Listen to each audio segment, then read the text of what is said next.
author of all good things, we humbly beseech thee for the Parliament of Barbados, especially the Senate at this time assembled, that thou wouldst be pleased to direct and prosper all their counsels, to the advancement of thy glory, the good of thy church, and the safety, honor, and welfare of all people.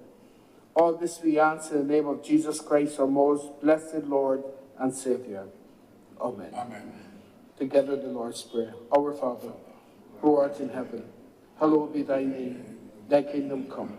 Thy will be done on earth as it is in heaven. Give us this day our daily bread, and forgive us our trespasses, as we forgive those that trespass against us. And lead us not into temptation, but deliver us from evil. For thine is the kingdom, the power, and the glory, forever and ever. Amen. And may the grace of our Lord Jesus Christ, and the love of God, and the fellowship of the Holy Spirit be with us all now and forevermore. Amen.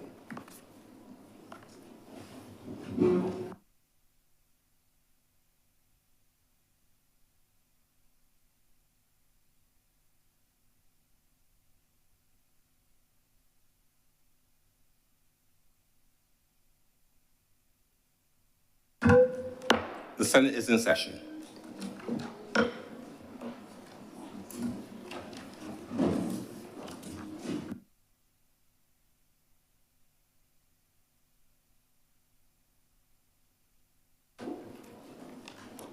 Messages from Her Excellency the President. Announcements by His Honor the Speaker.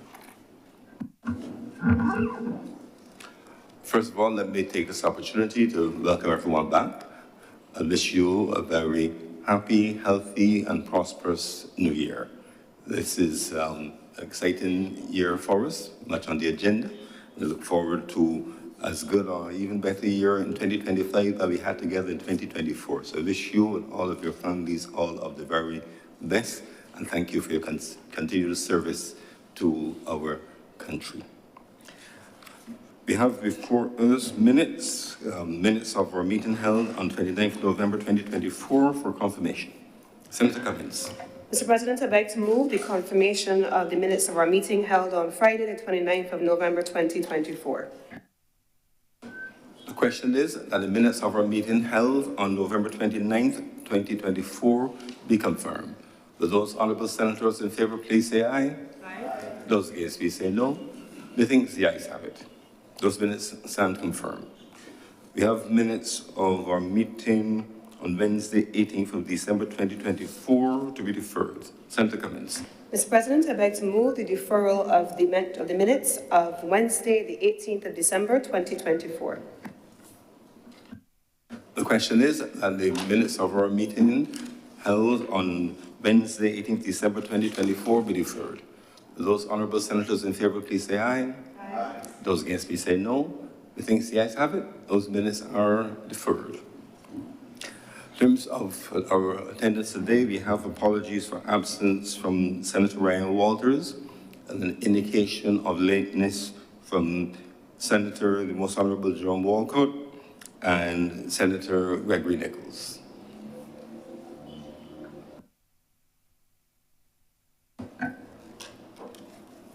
Presentation of petition, presentation of papers, reports from select committees, questions to ministers, requests for leave to move the adjournment of the Senate on matters of urgent public importance, statements by ministers or parliamentary secretaries, personal explanations, motions relating to the business or sittings of the Senate and moved by minister.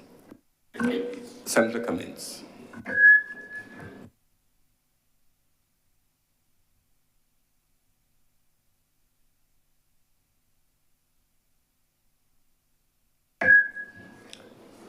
Mr. President, I beg to introduce the resolution for the Barbados Fiscal Framework 2024-2025.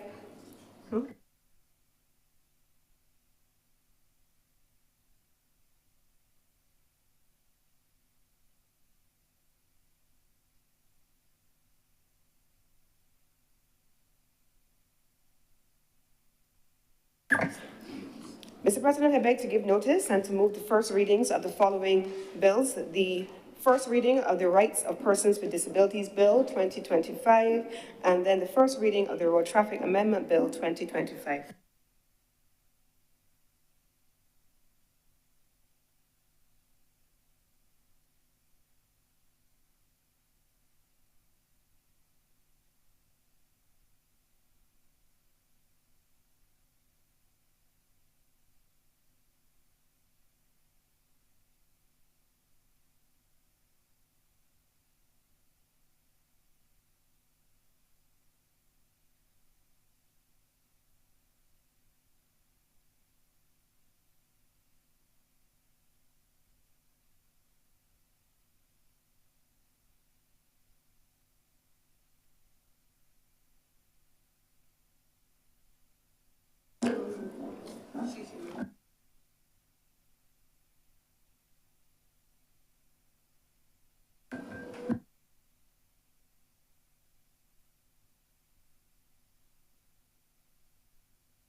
Motions relating to the business or sittings of the Senate are moved by Minister.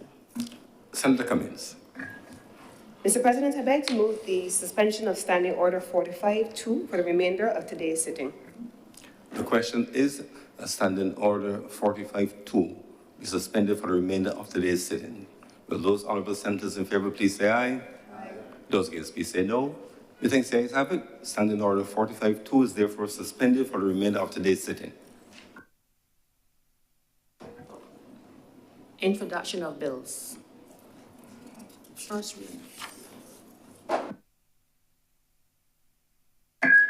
Mr. President, I beg to move the first reading of the following bills: the Right of Persons with Disabilities Bill 2025 and the first reading of the Road Traffic Amendment Bill 2025.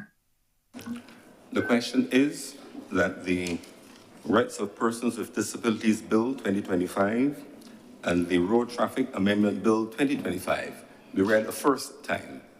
Will those honorable senators in favor please say aye? Those against please say no.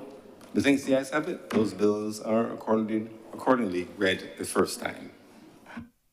Public business. Public business is now the order of the day.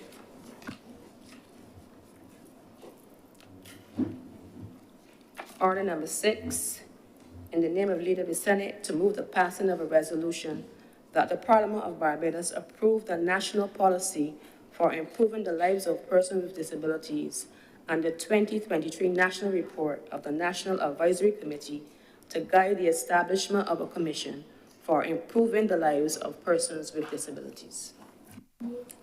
Senator Cummings. Mr. President, I rise to beg your permission to treat as a cognate debate items number 6, number 8, and number 9, which are all related to the same subject matter, persons with disabilities. The question is that items number 6, which is the resolution on the policy of improving the lives of persons with disabilities, and the report of the National Advisory Committee to guide the establishment of a commission for improving the lives of persons with disabilities. Order number 8, the first reading of the bill arising from that report, the bill being the Rights of Persons with Disabilities Bill 2025, and the amendment to the Road Traffic Act, so the Road Traffic Amendment Bill 2025, be treated as a cognate debate. And just for the reminder that this means that the matters in the second reading relating to those 3 items, all the policy matters will be discussed in one debate, but then the votes will be taken, or the matters will be voted on individually as 3 separate items according to our standing orders and procedure. Will those honorable senators in favor of having the cognate debate on items 6, 8, and 9, please say aye. Aye. Those against, please say no. The ayes have it. We therefore have a cognate debate on the second reading related to these 3 items. Senator Cummings. Thank you very much, Mr. President. I too would wish to join you in welcoming the honorable members of the Senate back into the chamber. This is our first meeting for 2025, and when last we met, I believe that you were all being offered congratulations on a successful year, and you were being wished Merry Christmas at the time. Now we are looking ahead to a new year, 2025, and I am confident that the same enthusiasm and commitment that we brought into 2024, we are now at a heightened level in 2025, and I want to also take the opportunity to wish you a happy 2025, filled with purpose and delivery of results on behalf of the people of Barbados as they expect of this chamber. We start the year, Mr. President, with a resolution on a debate with a debate before us that is on persons with disabilities. There are 3 items that we will be discussing today. We are joined today also, I want to acknowledge the presence of the simultaneous interpreters who will be interpreting for those who are watching the debate and rightfully have an interest in what is being discussed here by all of the members of the Honorable Senate, and I want to recognize their participation in our debate today. They are a welcome addition, and perhaps it will be more welcome, even more so, if they are with us permanently in both chambers to ensure that the business of the country is at all times being interpreted for those who are hearing impaired. Now, Mr. President, the 3 items that we are discussing today as a cognate debate relate first to the national policy on persons with disabilities. It is an outcome of the commission that was chaired by a member from the other place, the Honorable Edmund Hinkson, who has long been recognized as an advocate on behalf of persons with disabilities. That commission was constituted in 2023. It conducted extensive consultations with members of the public, and it was led by persons who represent a cross-section of persons from in our community, but in particular with an interest in ensuring the inclusion of persons with disabilities. It also, Mr. President, had the representation of a member of our own chamber, who you will hear from during the course of today's debate, Senator Andwele Boyce, himself an advocate on behalf of persons living with disabilities and a member of this chamber, I believe the second member to serve at this level as a person with disability, third person to serve at this level as a person living with a disability, and he has been a well-presented, welcomed member of this honorable chamber. Last year, I believe we joined him to hear his own story one evening after we had a sitting of this chamber in the Grand Salle, and his presentation of his story and his journey as a person living with a disability was as inspiring then as I am sure it has been whenever he has spoken on this subject matter from this honorable chamber, and I am certain that when he speaks later on today, that it will also inspire persons to see his journey and his evolution as a person to now have contributed in no small way to the work of the commission led by Member of Parliament, Mr. Edmund Hinkson. So, Mr. President, we started out with a policy. The second item that we will be debating as part of this cognate discussion, Mr. President, is the policy then being codified by way of legislation. Policy is great, and I think that certainly we have seen in Barbados and across the region so many instances where reports are done, commissions are held, work has an output, and the reports sit on a shelf, and we talk about implementation deficits. They're not implemented, but not so, Mr. President, with this important issue. We are simultaneously now, today, having a discussion on the findings of the committee, of the commission, going through the report and its recommendations, and the 13 thematic policy areas that you will see in the report, and then also acknowledging that that report has been codified into law by way of the Disabilities Bill. It speaks to a number of areas that I will go through in a few moments, but then there's a third piece of legislation, the third item that we are debating today, a second piece of legislation, and it is an amendment to the Road Traffic Act. Mr. President, I must tell you that this particular piece of legislation as an amendment treating to persons with disabilities and parking is particularly a bugbearer for me, and I think on more than one occasion in this chamber, I have spoken about the number of times I have gone into supermarket car parks, public places in car parks, and seen able-bodied persons parking indiscriminately, taxi drivers parking indiscriminately in spaces that are reserved for persons with disabilities. And it is a point of pleasure for me today to see legislation coming today that increases the fines for persons who do that. I believe, Mr. President, on one occasion, I spoke about being in Carlton Car Park. It was Carlton Supermarket Car Park on one morning, and I parked. And the car park was not full on that occasion, Mr. President. There was absolutely no reason for it. There were more than enough open spaces where people had an option to park, but this one individual opted, because it was more convenient for him, to park in the area. And I remember as I got out of my car and I was walking into the supermarket, as Bajan men sometimes are wont to do, I passed him and he tried to chat me up. And he probably thought that I was one of those unmannerly women because I kept my head straight. And he said to me, "You don't talk to people now." And I said, "I don't talk to able-bodied people who park in disabled parking spaces." And I kept walking because I was offended by him. I was offended by what he had done. And so, Mr. President, I thought to myself, well, if some person comes and they have a disability of some kind, if they have to get out of a vehicle with a wheelchair, if they have to be assisted, the parking spaces and the parking bays are bigger for persons with disabilities for a reason, and they are closer for a reason. And it takes nothing off of Barbadians to park in areas where you can make your way to your storefront with no difficulty, instead of having to park in a space that is specifically reserved for a person who needs the access. And so the third item on the debate today is an amendment to the Road Traffic Act, which is a very short amendment, and so I'm going to dispense with that first. It reads very simply: a person who contravenes the legislation is guilty of an offense and is liable on summary conviction to a fine of $5,000.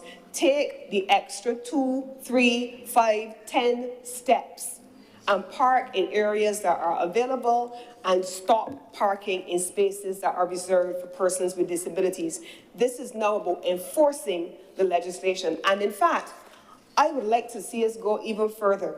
I would like to see us introducing measures that clamp people's vehicles. So, okay, so you thought it was easier for you to park in a space for a disabled person, and you thought that you would get away with it, and if the police don't find you or the security guard doesn't report to the police and they don't get there in time, you walk away without consequences. I would welcome the occasion where people would come back out of a supermarket or out of a bank and not be able to move their vehicles at all, because they have either been clamped or they have been towed away because you are indiscriminately parking in a space that is reserved for persons with disabilities. But this is a start. This is a start, and it is a disincentive. Stop parking in disabled parking spaces. And so this is order number 9 on the order paper, a short amendment, but I'm hopeful a powerful amendment that sends a message to the public of Barbados. Now, Mr. President, if I were to go back then to the policy overall and to share a little bit about what is captured in the policy, I want, though, to start with a bit of a personal story. Because, you know, there's a saying that says, and I saw it recently somewhere, I don't even remember where it was, but it said, there are different points of view, but there are different viewpoints from which you can see the same scenario. And Mr. President, I have grown up without a physical or any other kind of disability that would prevent me from interacting with the world on a day-to-day basis or require me to have a special consideration given. But when I was 18. I was 18 years old, and I was a first-year student at Mona campus in Jamaica. Active, busy, always in everything. And then I was coming home for Christmas on holiday one year, and I sustained an injury. And I couldn't be active and busy anymore. And as I came home for Christmas, for the first time in my life, I could not board the aircraft, and they had to make an arrangement for me to be facilitated with a wheelchair because my right knee was swollen. It was as big as a breadfruit, Mr. President, and so I could not walk on it. So in order for me to get home and to find my way through Norman Manley International Airport and then come into Barbados, I had to be facilitated with a wheelchair. Mr. President, that point of view, that viewpoint was an experience for me because I would not have seen it before. The experience, Mr. President, of having to depend on someone to assist you to have mobility was new. The ability, Mr. President, to reach up and to take something from a shelf that was just out of your reach was new. The ability not to be able to drive yourself from point A to point B was new. The ability, Mr. President, or rather I should say the inability, to be able to do the things that you would ordinarily do without facilitation, like simply going up steps to enter a building, was impossible for me. That lasted, Mr. President, for as long as it took.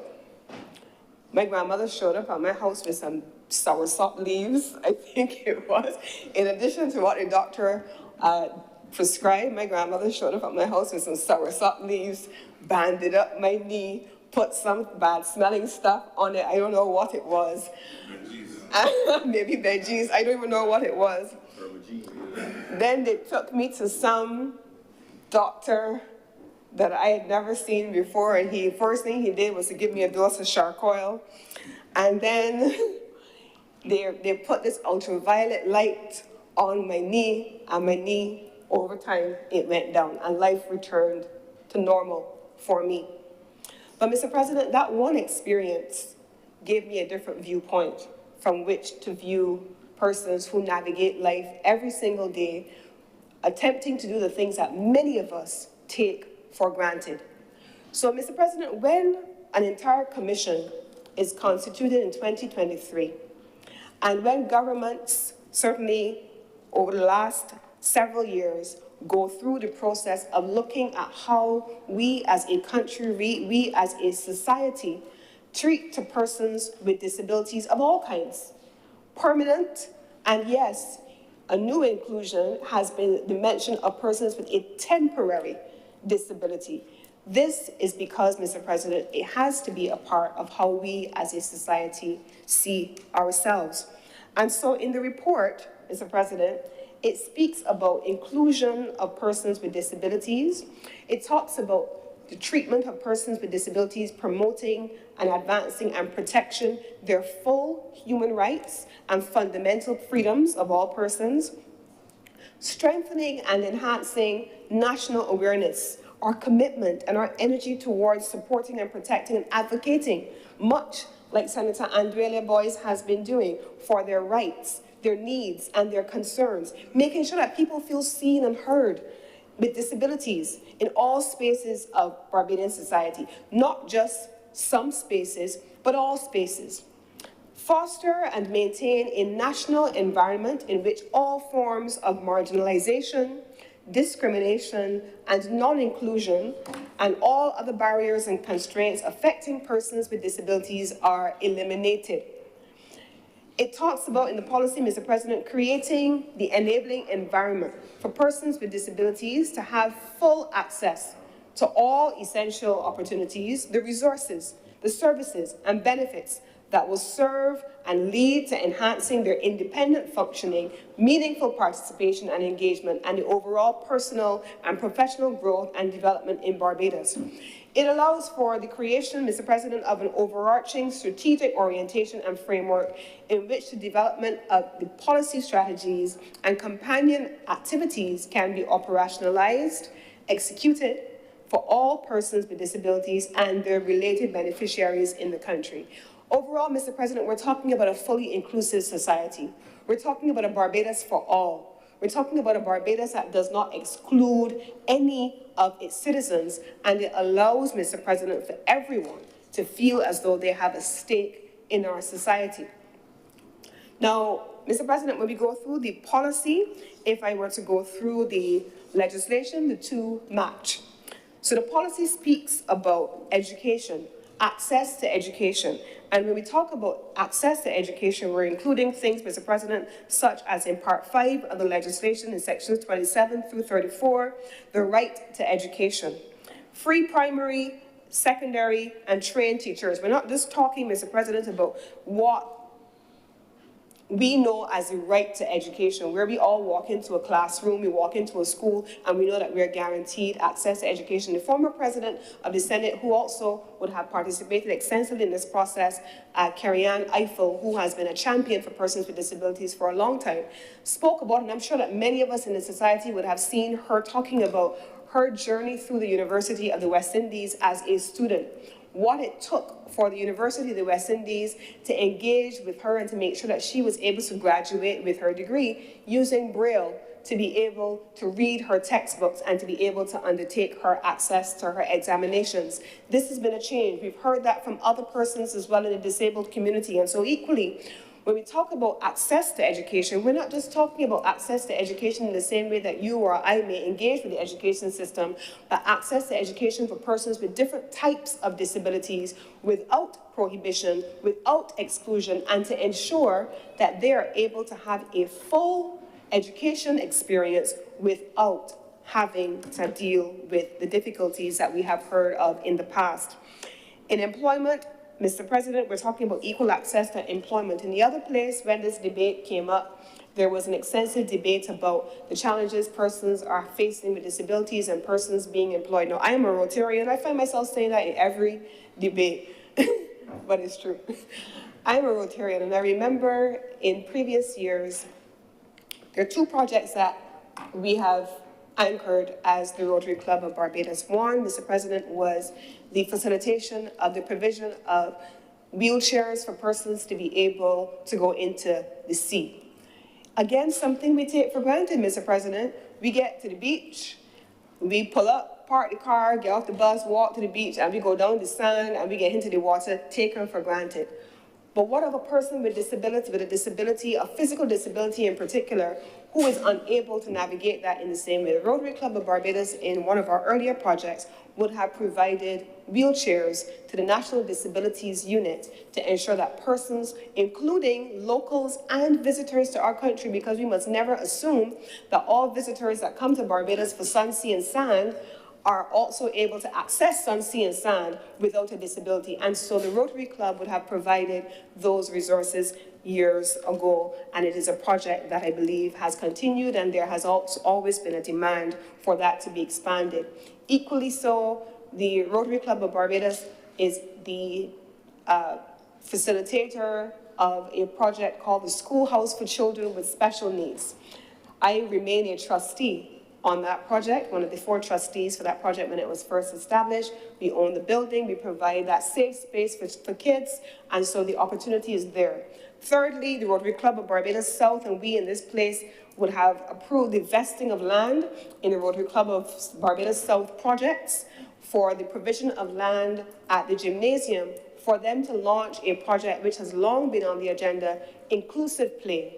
And the purpose of that was to allow for children now with disabilities to play alongside children without disabilities and to ensure that inclusion was made practical for young people. And so, Mr. President, this is an all-of-society initiative. And the reason I bring up the Rotary Club is not just because I'm a Rotarian, even though I have said so, but because so many other social service clubs, so many other social groups, charity groups, we also were here, Mr. President, and we vested the building and the land in the Barbados Autism Association for them to be able, as a community group, to be able to support persons with disabilities. And so I say in this debate today that while the government has anchored the policy, while the government is anchoring the legislation, and while the government is making the amendment in terms of enforcing road traffic, that there is a all of society, all of community, all of Barbados approach that is required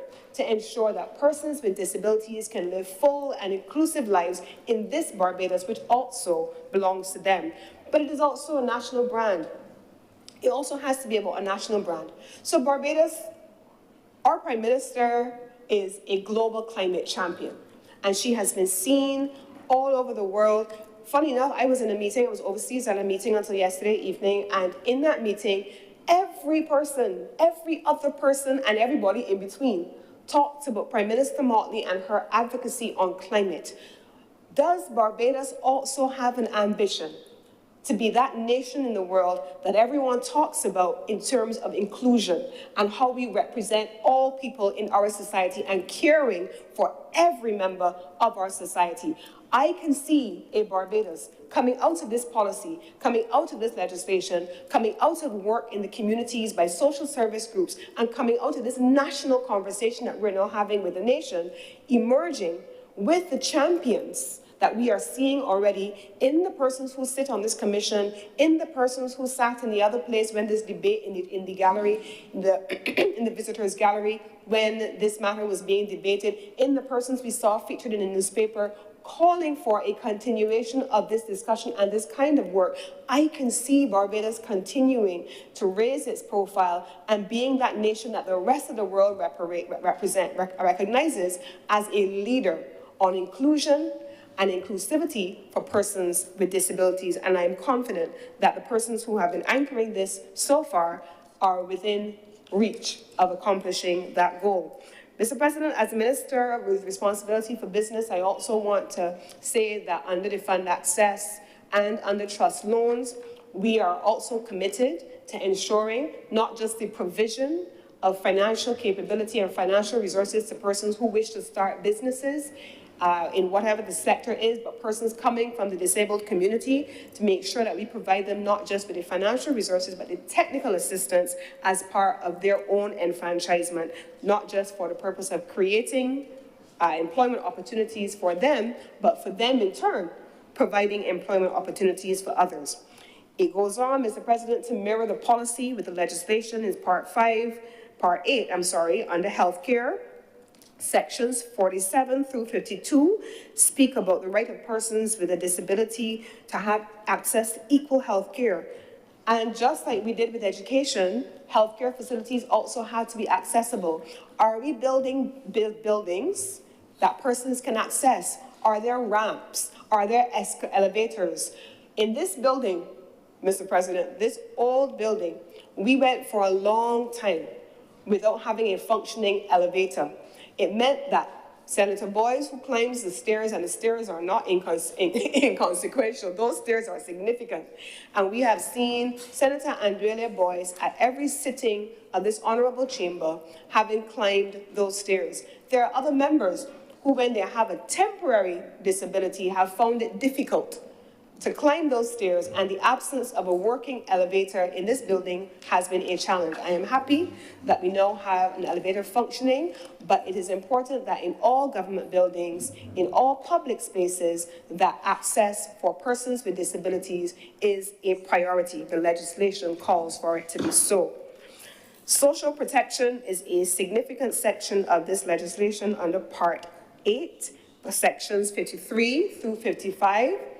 And this is important, Mr. President, and in the broader agenda, the broader social policy agenda, under the Ministry of People Empowerment and Elder Affairs, this is a significant conversation that has been taking place, certainly with all of the social agencies and also with the nation. And you've heard the Minister with responsibility for People Empowerment and Elder Affairs speaking about the creation of the amalgamated entities into a single social service entity. That, Mr. President, is there for persons with disabilities, yes, but it is also for persons coming from the wider cross-section of our community. Now, sports, culture, and recreation, I know that Senator John King is going to be quite excited about the provision there for access and participation in sport, culture, and recreational activities, as will be Senator Dr. Chantal Monroe-Knight as the Minister of State in the Ministry with responsibility for culture. And then, Mr. President, there is a special provision here in Part 9 around accommodation and premises, which allows for non-discrimination in relation to the disposal of premises, access to housing, and reasonable accommodation in respect of existing premises. So, Mr. President, the legislation is a mirror of the policy. It is a mirror of the report of the Commission.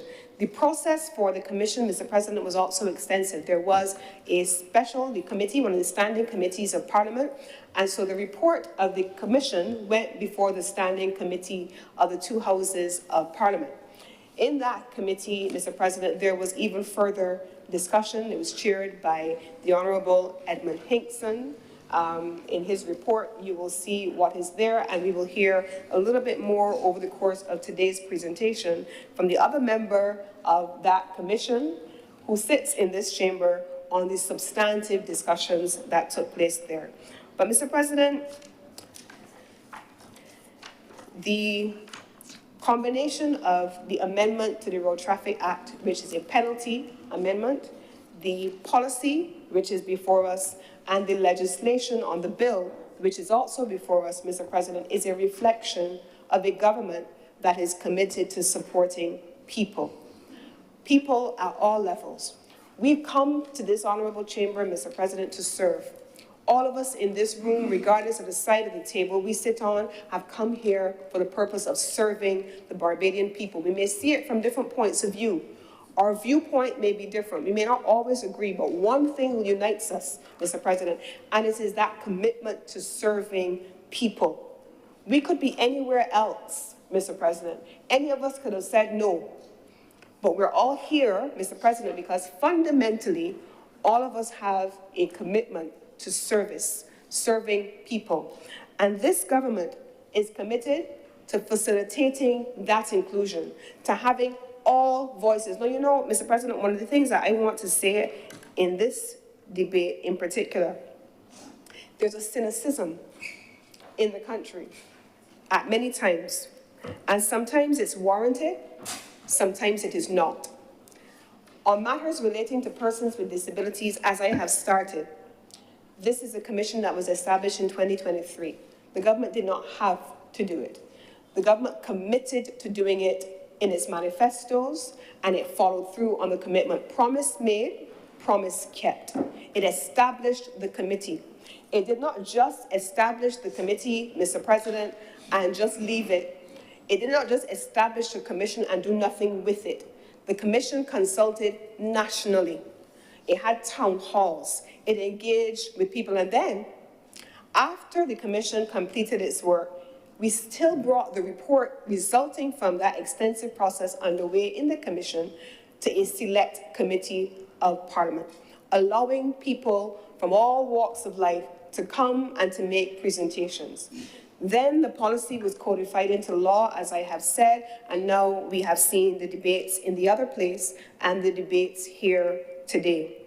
I want to commend the members of the disabled persons, the community of persons with disabilities.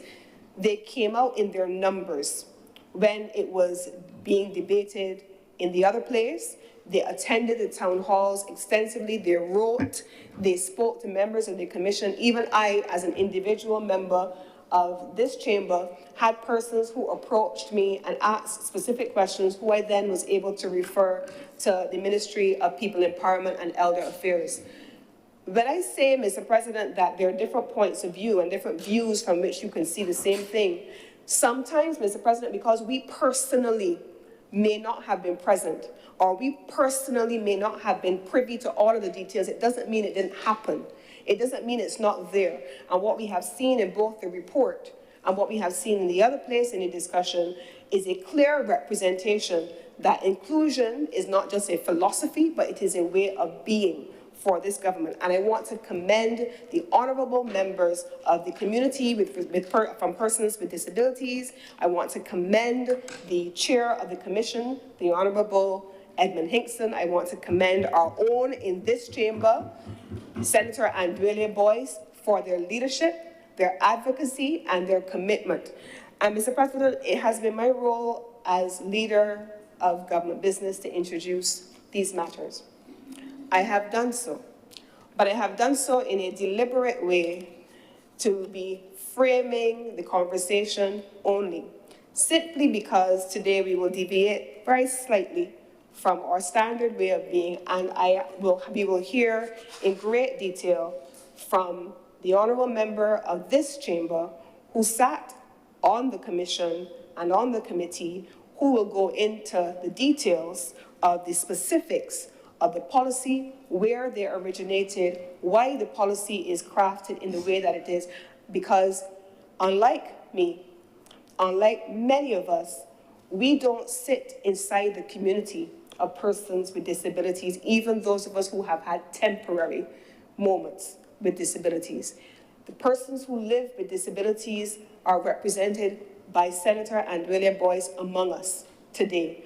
And today, we will both see and hear from him as he shares on behalf of those persons in his community who we are gathered here today to ensure that we are codifying in legislation our commitment for their inclusion in a just society, a just Barbados that includes all of them having equal access to all of the things that we take for granted. And so my 18-year-old self, temporarily disabled and unable to travel except in a wheelchair, is able to stand here today with great pride and beg to move that this bill be read a second time and to allow for the remainder of the debate to evolve. And I beg to move that this resolution do now pass.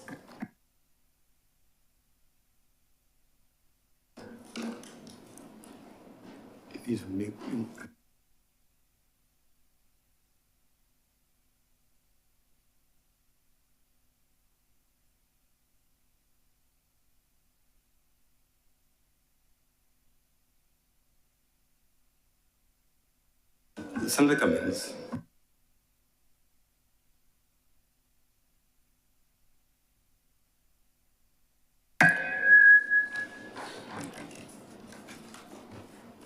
Mr. President, I rise to beg the suspension of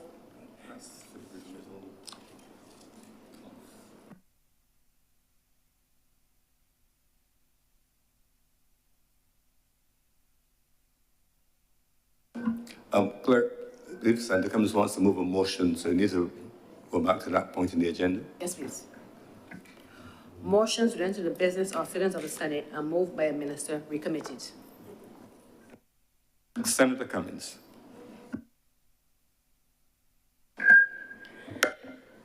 Mr. President, I rise to beg to move that the committal of Article Clause 32A2 of the standing orders, which will allow for Senator Andrelia Boyce to speak and to be afforded a longer time than is ordinarily given to members of the Senate. And I beg to move at this time that Senator Andrelia Boyce, who will now rise to speak, that Article 32, Clause 32A2 be applied. And just for clarity, honourable members, Senator Cummings is proposing that that clause limits the time of speaking to no more than 30 minutes for members, to, which is 32A2 of our standard orders, be suspended in favour of Senator Boyce only, as member of the commission, to have a little more latitude, which will be circumscribed by me. It will not be it's not an open-ended amendment, just a slight act of generosity, if members are so minded, to allow Senator Boyce to give a perspective of the commission and to add to the debate in that matter. So it's a procedural motion, subject only to the approval of members of the Honourable Senate. So the question is that Standing Order 32A2, related to time of contribution, be suspended for the limitation of the contribution of Senator Andrelia Boyce as a member of the National Commission of Persons with Disability in this matter. The Honourable Senators in favour, please say aye. Aye. Those against, please say no. Methinks the ayes have it. I want to thank Senator Worrell for his cooperation in this matter as well. Thank you very much, Senator Worrell. Senator Andrelia Boyce.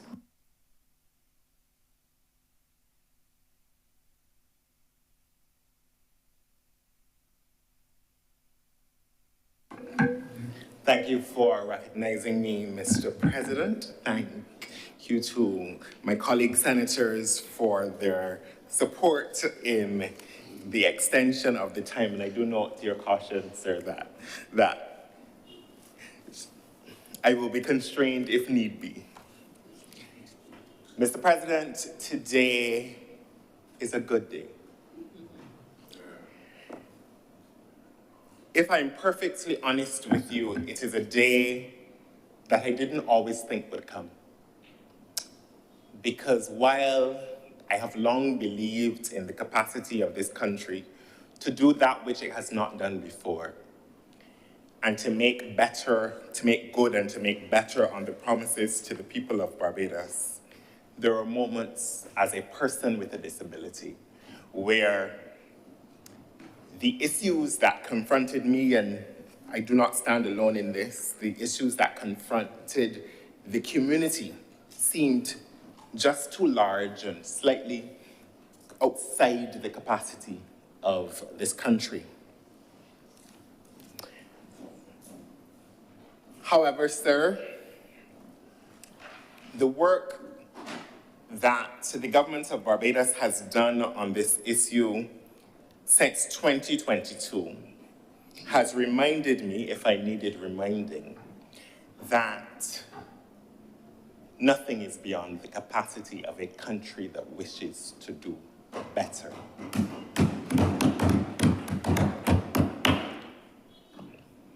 And it is in that vein, sir, that we set about to do the work of the National Advisory Commission. On the day many of us on this side were sworn in, the Honorable Prime Minister exhorted us that this was going to be the administration that made a difference in the lives of people with disabilities. And so I am extremely pleased today to stand and be able to contribute to this debate. On the previous occasions that I've stood in here to address you on related matters, I have said, and in some ways update you on the progress of our work as a committee, I have said that the work that the government is doing, the proposals contained in the policy and in the law, Mr. President, are exactly what I would have needed as a person with a disability 20 and 30 years ago. And again, I do not stand alone in that. There's a community that needed that which we consider here today. And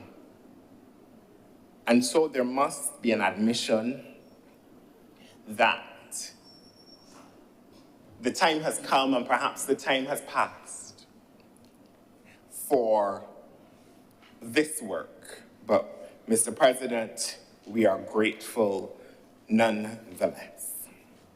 And I'm proud as a Barbadian to stand here and participate in what is the expansion of our democracy.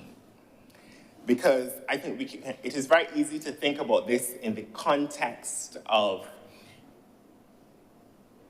protecting persons with disabilities alone. The cumulative effect of this work is really to expand our democracy. It is not lost on me, sir, that I stand in a parliament, that we all stand in a parliament that considered a slave code. And now, today, we stand in a parliament that considers the rights of persons with disabilities. Our country is never perfect, but it is our work to make it just and even more just still. I turn now to the specific work of the committee. Sir, the committee was established because there was a recognition on the part of the government that yes, it was necessary, but also that the work of improving, transforming, I would say, the lives of persons with disabilities could not be confined to a set of civil servants somewhere, Mr. President, detached from the lived experience of persons with disabilities. We had to engage with this community and to engage with the community forthrightly and to hear and have proximity to their pain, to their plight, and to their demands for this country. And that is why the committee was established. The Honorable Leader of Government Business indicated that the committee was comprised of individuals,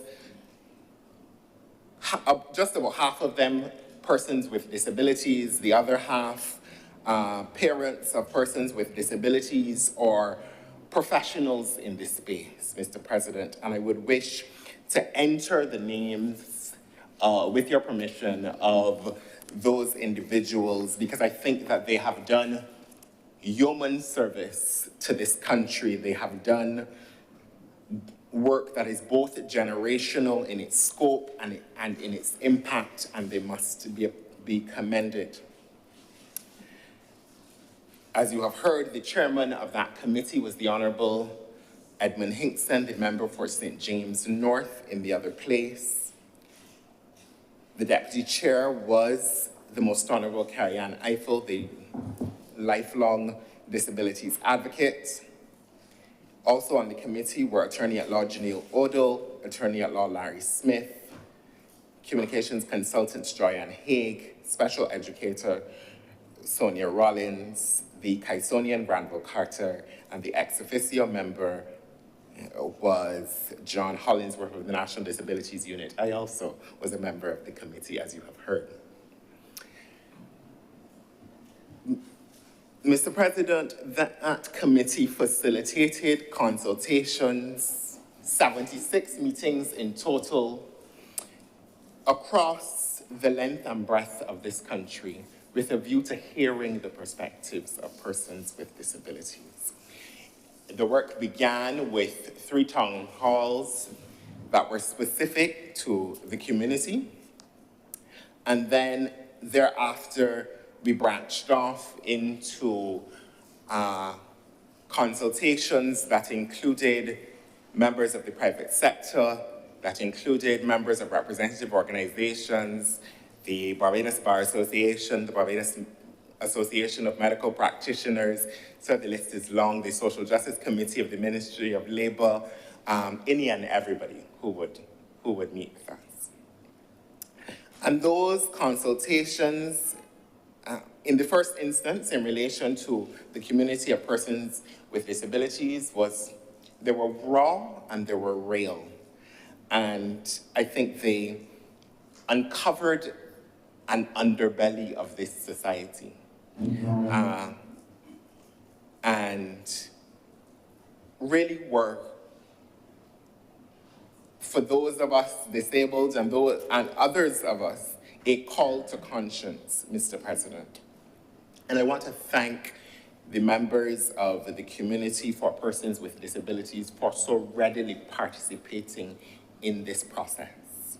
And I say that because as they participated, they exhibited a grace that was unmatched, because I think the Honorable Leader of Government Business referred to cynicism that is somewhat pervasive in our society right now. And I think given the prevailing circumstances, it would have been so easy for those persons with disabilities to say, I've said all I have had to say, I have waited as long as I have to wait, and I have nothing else to contribute. Instead, Mr. President, they came night after night and testified of their experience in the hope of crafting a better Barbados, and I think that we must applaud them.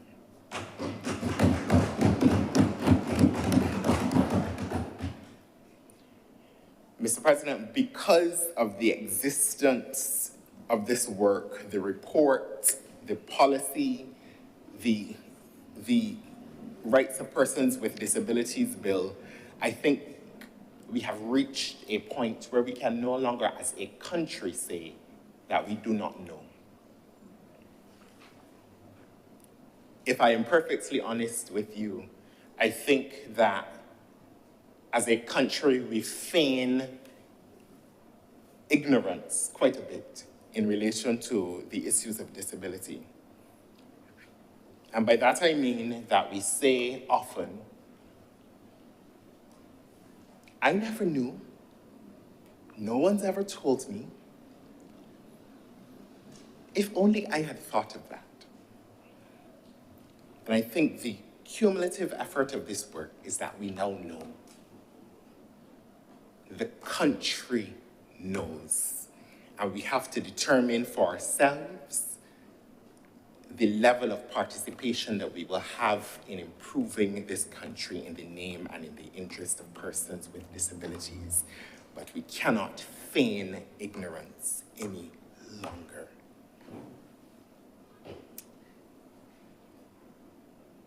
Mr. President, I must also thank in addition to consulting with members of the community, we also consulted with the ministries, departments, and agencies of government. And in almost all of those consultations, I think all except one, the team was led by the portfolio minister.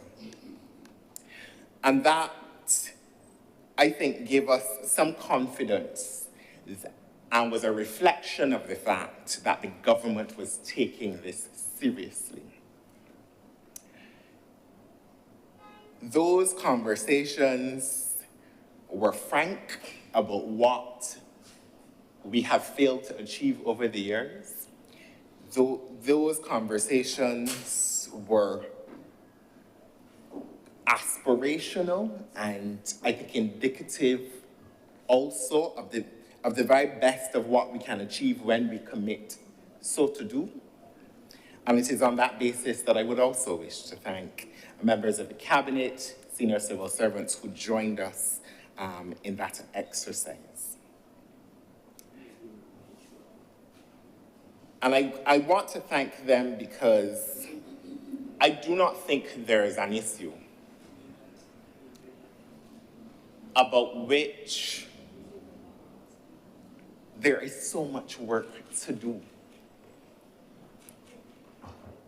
Sometimes we talk about disability issues as if there are these discrete issues over to the left of our national discourse. There are those issues over there. They are not. There are issues, as the policy and as the law indicates, of education and health and culture and social protection. They are all issues. Everything that affects you as a citizen of this country also affects persons with disabilities and their ability to navigate the systems in the context of the prevailing circumstances is made more difficult by the fact that there are persons with disabilities. And so I want to commend the civil servants, the members of the cabinet for the zeal and the commitment with which they met with us and had very frank conversations. Then, of course, members of the public who would see you in the supermarket or in a fair, as has happened, and draw you to the side to tell you what they would hope to see as a parent of a child with a disability or someone working in this space. And I think that the broad consultative approach that the government of Barbados has taken to this issue, and has taken to many issues, recently, particularly those in the social services sector, where everybody knows that they have a stake in the conversation, Mr. President, is reflective of the very best of our democracy. Mr. President, the consultations led to the crafting of a national policy on disability. The national policy 2023 to 2030 is divided into 14 policy areas that, by and large, mirror the Convention on the Rights of Persons with Disabilities. I must hasten to add, sir, that in 2007, a Barbados Labour Party administration signed the Convention on the Rights of Persons with Disabilities. And of course, a Democratic Labour Party administration in 2013 ratified the convention. And so it is the reason we say that there is no political divide on this issue. We also, I should also hasten to add that the consultations to which I refer included political parties, the Democratic Labour Party being one of them, and we had quite extensive consultations with them, I think on 2 occasions, and then there was an invitation for a third. But I say that to make the point, Mr. President, that all of this is above politics, and it is reflective of a national effort to which we should all commit ourselves. Permit me to return to the policy. Sir, the policy is then divided across those 14 issue areas into definitive policy goals reflective of what we wish to achieve in relation to accessibility or housing or education. And then those policy goals are further broken down into short-term, medium-term, and long-term goals over the span of the 7 years. When you assess the policy, when you assess the task to be engaged in, you see that this is not just intended to be static legislation on a paper, static provisions, Mr. President, but that bound up in the policy is exactly how the government proposes to achieve and what exactly it proposes to achieve, I should say. So that the issues of education, the issues of health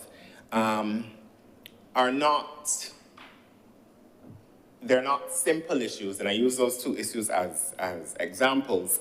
They're not simple issues, and there are multiple things that have to be done, Mr. President, to foster the kind of inclusion and accessibility that is required, whether that is the crafting of policy, whether it is the retrofitting, Mr. President, the built environment, whether it is training for service providers. So policy area by policy area, you see the kind of interventions necessary to achieve what we hope at the end of this to be a more inclusive Barbados. Mr. President, there is a section of the policy that speaks to what life in Barbados as a person with a disability is. I really wish that every Barbadian had the opportunity to read to read that section because in very simple terms, it tells us why these interventions are necessary. It sets the context. It tells us issue area by issue area what persons have been facing, the kinds of exclusions they have been facing, the kind of enabling environment that we need to foster for us to move forward, Mr. President. And I encourage Barbadians to read the policy. It is publicly available, and I would wish that the Barbadians read all of the policies there, but particularly that section, because I think it sets in the appropriate context the reality, sir, that persons with disabilities face. The policy, as was indicated by the Leader of Government Business, sir, led to the crafting of law, the Rights of Persons with Disabilities Bill. At the outset, permit me to thank the Law Reform Commission, chaired, of course, by the eminent former Chief Justice, Sir David Simmons, who saw it fit, Mr. President, to engage Dr. Jason Haynes, formerly of the University of the West Indies, to craft the bill. He had previously crafted that of St. Vincent and the Grenadines, his own home country. And they thought that so important was this bill that it could not sit in the queue of all of the other things that the government was doing, Mr. President. So I want to commend the Law Reform Commission for their contribution there. I say that St. Vincent and the Grenadines, Mr. President, has a bill. The interesting thing is that Barbados is just slightly behind many other Caribbean countries. There are about 6 or 7 other Caribbean countries that already have comprehensive and omnibus legislation on the issue of persons with disabilities. And I will tell you that when you travel regionally on the issues of disability, the concern you get from our neighbors always is, why is Barbados so late and where is Barbados? And so that is another reason, Mr. President, that I'm particularly proud that we are here today, because while we have taken some time, we have also learned from the experiences of other jurisdictions in the region with similar legislation.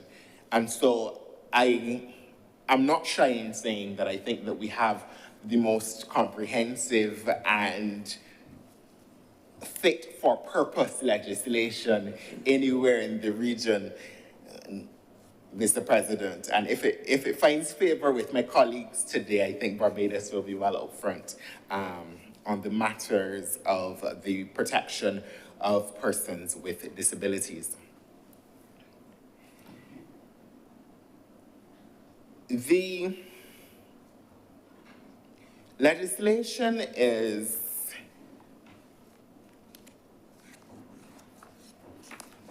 like I said, an omnibus piece of legislation. We thought it necessary, Mr. President, let me say that in 2022, after the government assumed office, there was a draft piece of legislation by the former administration. However, we thought it fit, Mr. President, to craft a more comprehensive piece of legislation, one more reflective of both our international commitments, but also I continue to say the challenges that face persons with disabilities, and it was important that we not just domesticate the international treaty, but that we craft a comprehensive and enabling environment for the participation of persons with disabilities in every aspect of Barbadian life. Permit me now, sir, to take you through the legislation. The legislation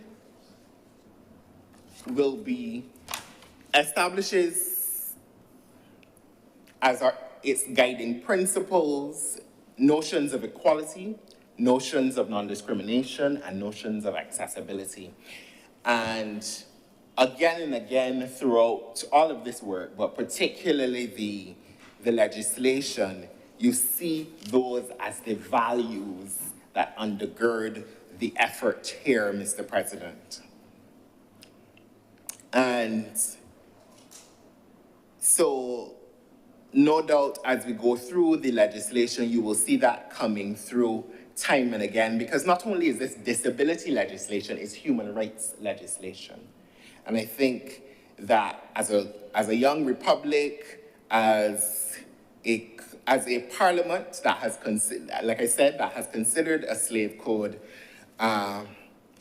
any opportunity to imbue that which we do with the values and virtues of human rights, Mr. President, is a good thing. The legislation establishes a social empowerment agency.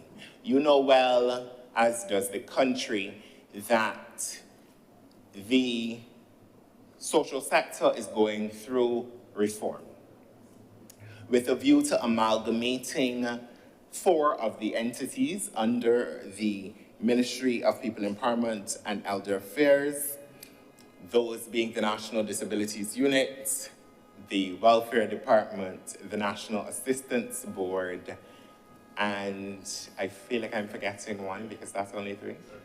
And the Child Care Board. There you go. And Mr. President, that entity that will have responsibility for those 4 agencies will become the overarching social policy, social provisioning agency in this country. And it will be referred to, as you heard the honorable member in the other place, the member for St. Michael South, indicate, it will be referred to as the Social Empowerment Agency. It is that agency that will have administrative responsibility for this bill, and by that token, Mr. President, it will have responsibility for the cooperating with government agencies on the collection of data. Let me spend a moment to talk about the dearth of data in relation to persons with disabilities. Dr. Crystal Haynes smiled, Dr. Crystal Drake smiles knowingly. There is far too little data, Mr. President, on the experiences of persons with disabilities. And as you know, Mr. President, you don't make up social policy. It has to be informed by something. And coming out of this legislation, one of the things that is going to be absolutely necessary is that the government, through this agency and others, collects the appropriate data about the lives of persons with disabilities. We know far too little.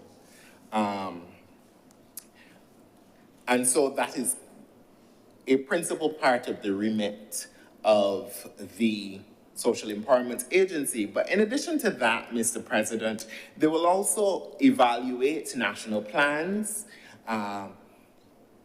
like I indicated earlier, all of the ministries, departments, and agencies of government in their conception of ideas, in their provisioning of service, sir, have touch and concern things that also concern persons with disabilities.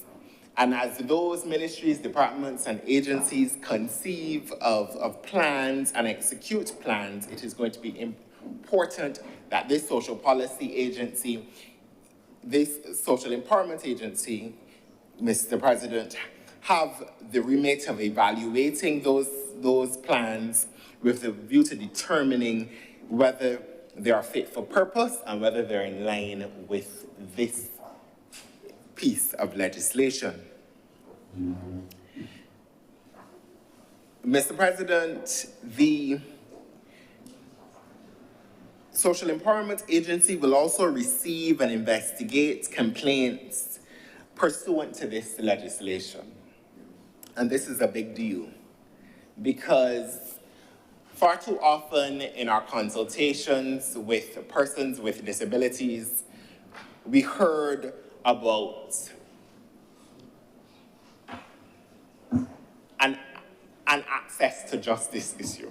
And I hesitate there for a reason, because when we think of access to justice, we usually think of the courts and our police services and so. But often what people are complaining of is the lack of access to resolution when they think that they are done wrong. And so the establishment, the ability rather, of the Social Empowerment Agency to receive and to investigate claims of wrongdoing, Mr. President, claims and breaches of this legislation provides an opportunity for persons with disabilities to have the appropriate recourse. There's an expansive list, Mr. President, in the legislation of the relevant parties that have what the attorneys refer to as standing before the tribunal, before the Social Empowerment Agency, Mr. President. And that list is expansive, Mr. President, because it proposes to cover the many permutations of persons who may be compelled for one reason or another, in one circumstance or another, to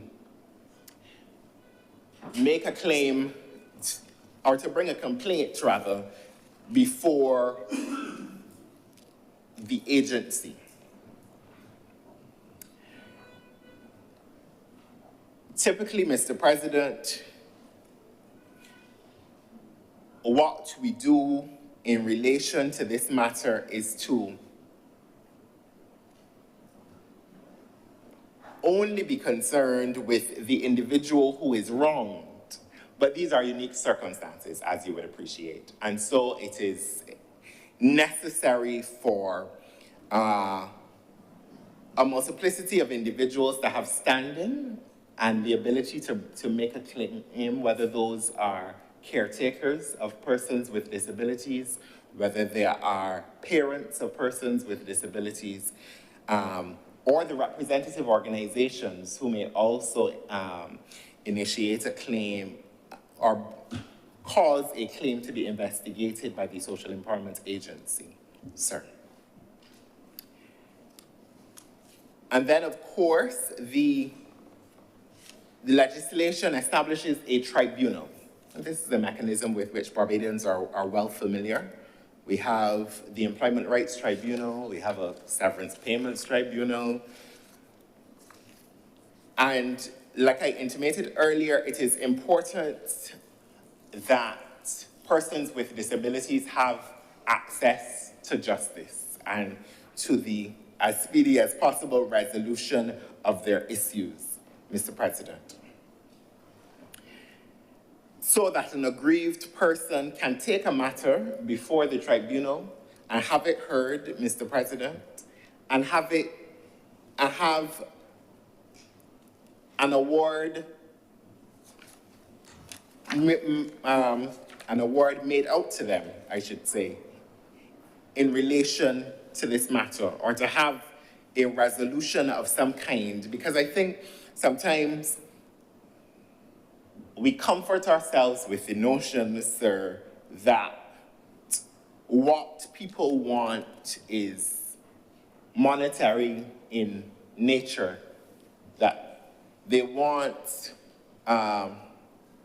damages, as the attorneys would say. But I think sometimes, like I indicated earlier, what people want is a resolution of their issues. And this tribunal is one of the mechanisms that will allow for individuals to have a resolution of those issues. Mr. President, I wish to take you to section 19 of clause 19 of the draft bill, because it speaks to a decision of the tribunal. It says that the decision of the tribunal is binding on the parties to the proceedings and may be enforced in the head court. The tribunal shall make a decision in 60 days, Mr. President, after a complaint has been heard. A decision of the tribunal shall be in writing and shall state the reasons for its decision. Sir, access to justice is one of the issues that we heard quite a bit in those consultations. People who have had issues over many, many years with what they will tell you is really no access to justice. This provision, sir, fixes that.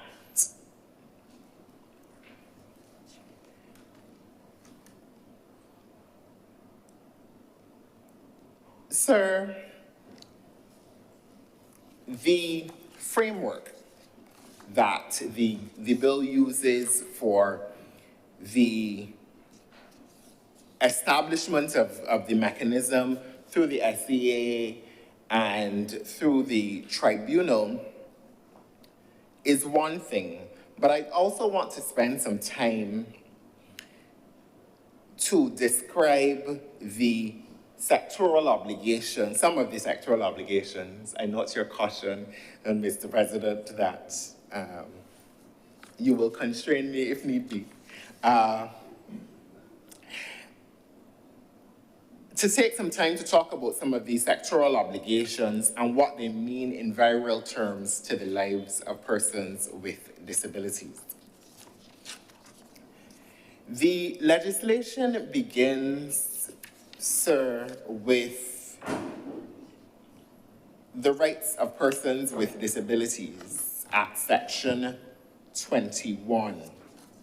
And it says that persons ought to be protected from discrimination.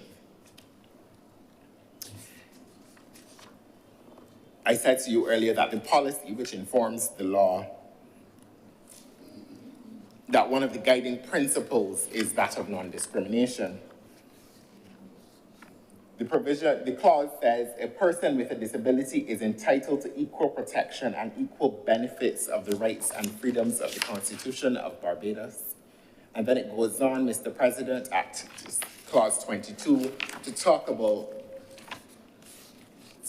protection from victimization, and it outlines what constitutes victimization.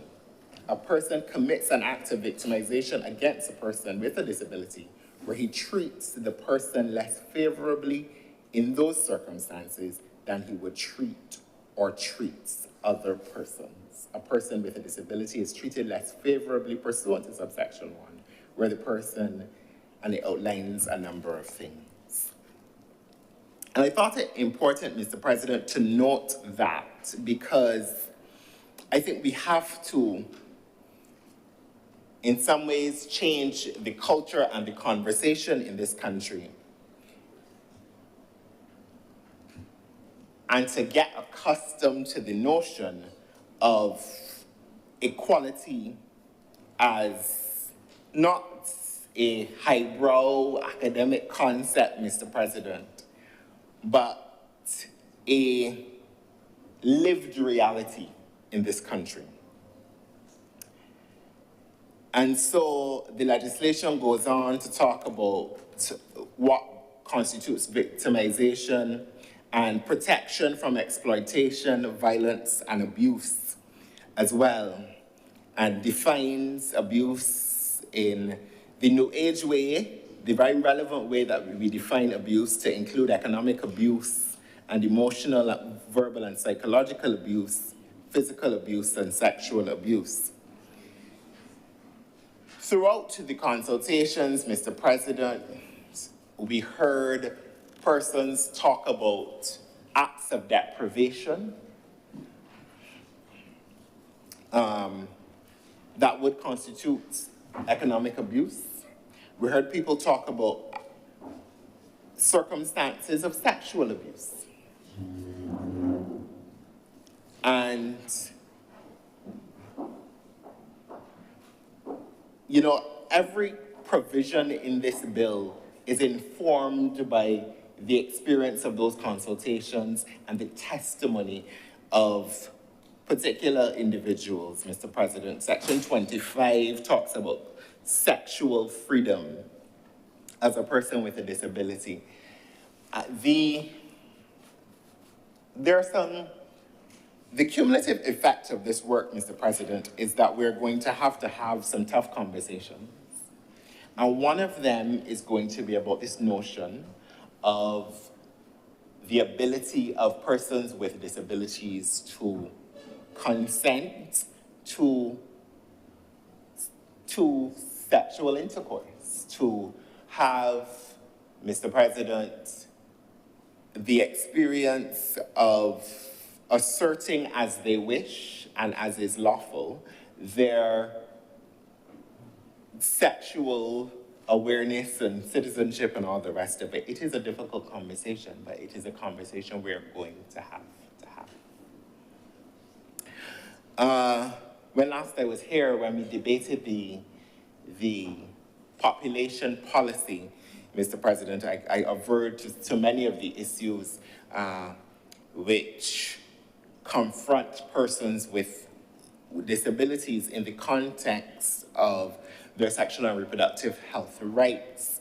Everything from the absolute need for more training in our medical facilities to, like I said, just a change in culture around how we perceive persons with disabilities. My colleague and friend Janelle Odell tells a compelling story of a real story of when she was becoming a mother, a doctor saying to her, who is going to take care of this child?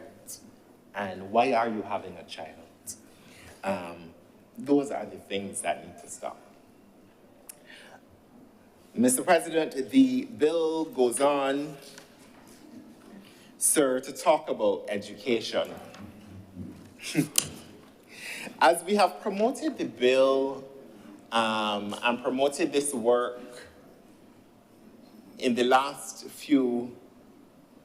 several months, without fail, every time we appear on the radio or on the television, someone asks,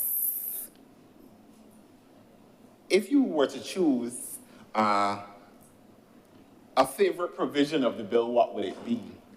And without fail, I dodge the question because it is, while not being a father, Mr. President, I suppose it is somewhat like asking a father who his favorite child is. But if I were to be honest, I think education is the section that makes me most excited. I have spoken in this place before about the fact that the classroom was the place that reminded me most often that I was a person with a disability, and that it meant a limit to what the world thought I could achieve. And so I am thrilled, sir, about the provisions in relation to education that quite simply establish that there's a right to quality education for persons with disabilities, because as I've said before, we've had some schools, some special needs institutions, Mr. President, but by and large, the experience of persons with disabilities in the context of education leaves a lot to be desired. And I do not have to explain to anyone gathered here what an injustice that is, because education, it has really been the springboard for the development of this country. And persons with disabilities deserve for it to be a springboard to their own self-actualization, to their own earning, to the betterment of themselves, Mr. President. The bill talks about free primary education and training of teachers, sir, and compels that the minister with responsibility for education devise a national plan in relation to disability, sir, that takes measure of the needs of persons with disabilities in the context of the educational space. Perhaps the thing that we think about most often when we think about accessible education is the built environment, and it is important. Of course, Barbados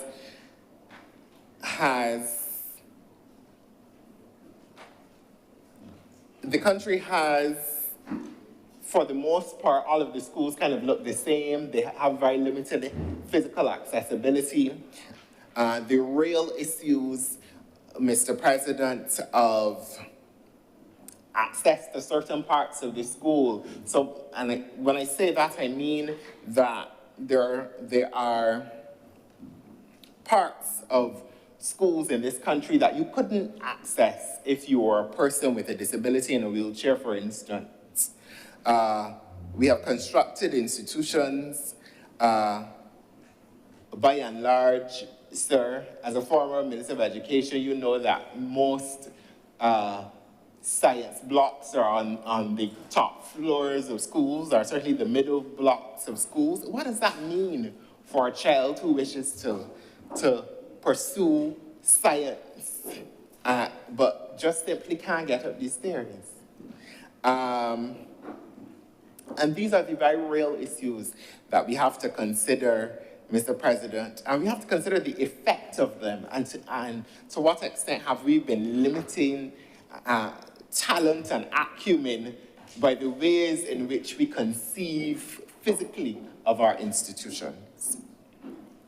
And then there is the issue of assistive devices and in the classroom, because persons may need a great number of things. Some persons may need the Braille readers, Mr. President, or they may need an interpreter in the classroom. They may need teaching aids that we don't necessarily think, or have not thought, rather, of as part of the regular classroom. All of this, Mr. President, is aimed at us reshaping and refashioning what education in Barbados looks like. I was pleased to hear the substantive minister in the other place, the member for St. Philip West, talk about the extent to which that which is articulated in the bill fits into the national transformation agenda. She indicated that the Alma Parish School will be reopened soon, and I am delighted to hear that, as I know many people are, because that was an institution that was closed, Mr. President, somewhat bafflingly, but that responded to the needs of persons with particular learning challenges. And I am delighted to hear that it will reopen with a view to expanding the provisioning of services for persons with particular learning needs.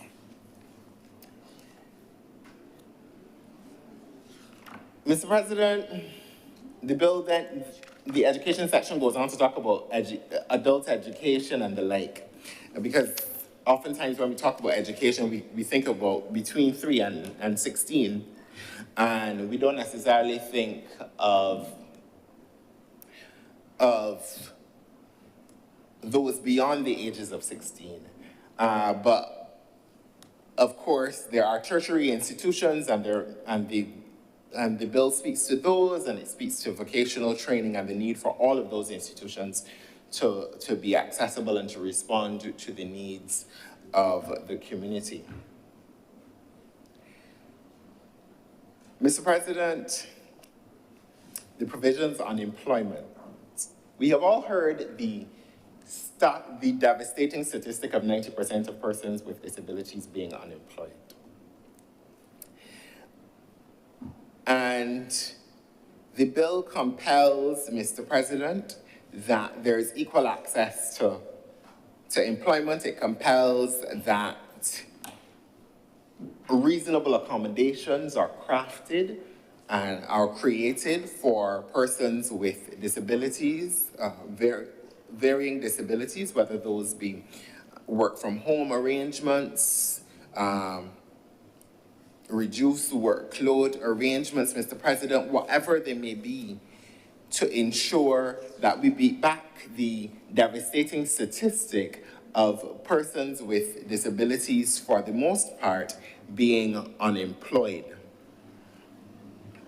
Of course, there will be exceptions in relation to this matter, things that would constitute a genuine occupational qualification, Mr. President.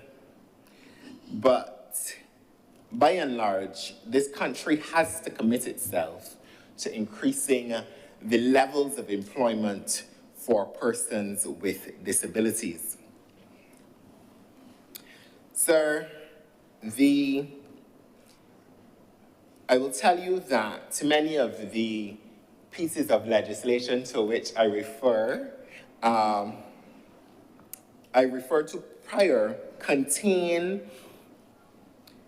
quotas, certainly in the international space. And there was great consideration on the part of the government about whether we should legislate that employers should employ persons with disabilities to certain quotas.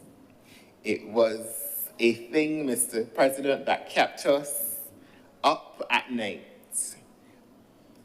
This question of whether we should put quotas in the legislation. Was Barbados in a place so to do? And whether that was the most appropriate thing to do. We have determined, the government of Barbados has determined that, for now, there will be no quotas in this legislation. And that we will work with the private sector and with all sectors of the society to improve employment through the provisioning of a couple of things. In our consultations with the private sector, they indicated, Mr. President, that they needed more information about where they would and could get persons with disabilities from. And the ministry has committed to the crafting of a skills bank, Mr. President, that collates that data and that presents it to employers who are desirous of hiring persons with disabilities. Let me say, to the extent that it needs to be said, that persons with disabilities have the capacity and the aspiration to contribute to the bottom lines of businesses across this country, and that we must give them the chance so to do. That many of them are as qualified or more qualified than some others, and that they would wish for the chance. Of course, the government has committed that in the crafting, that as their efforts continue, Mr. President, they will hire persons with disabilities. They will engage in a greater effort to hire persons with disabilities. I hope, Mr. President, that our conversation today, that my submissions today have given you a taste of what Barbados is attempting to do on this question of improving the lives of persons with disabilities. Sir, we're having a cognate debate, and the other thing relevant in this debate is the expansion, is the increase of the parking penalty for those who park without the appropriate credentials so to do.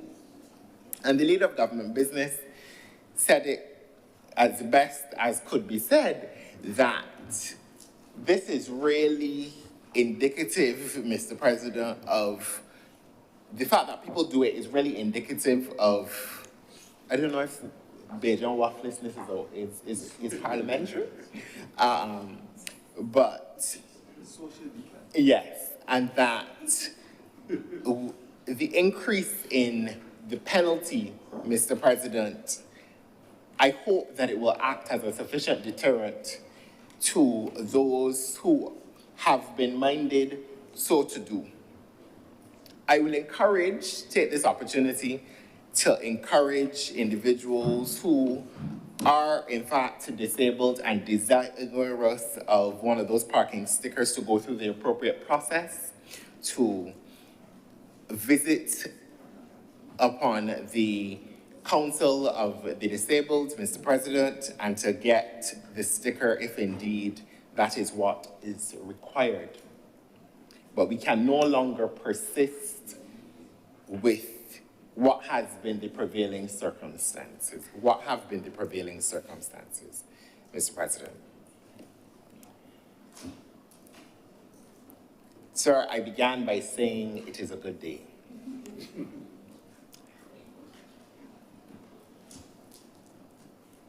And I will close by saying that this legislation, no doubt, and the cumulative effect of this work, the report, the policy, all of it, should exist alongside the great pieces of social legislation in this country. The efforts to include persons, whether those be whoever the vulnerable of a particular period were. Mr. President, as I close, and perhaps prior to your own welcoming, I would wish to acknowledge the presence, if you would permit me, of the chairman of the committee, Mr. Edmund Hinkson, senior counsel for, I mentioned him in his absence, Mr. President, and in his presence, I would wish to thank him for his extraordinary contribution to this work. He has indicated, Mr. President, that soon enough he will demit these places, and perhaps it is a wonderful marker to a life of service. So not only on behalf of the persons with disabilities, but on behalf of all Barbadians, I wish to salute you.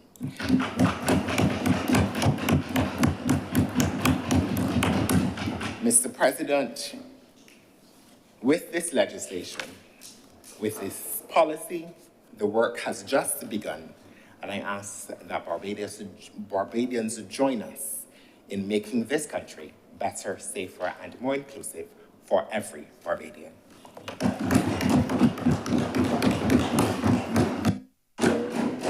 Thank you very much, Senator Andrew Boyce. Senator Worrell. Thank you, Mr. President. And I rise today to support this legislation. And I do say that it is something that you will not find any controversy on this side, because we are